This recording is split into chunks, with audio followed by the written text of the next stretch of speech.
কে যে হয় তোমায় দিল এত রূপ,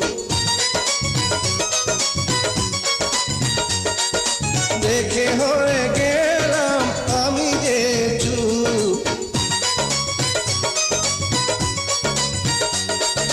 তোমারই জন্য করেছি সাজ, হইও না গো পাগল বন্ধু আজ। তুমি আছো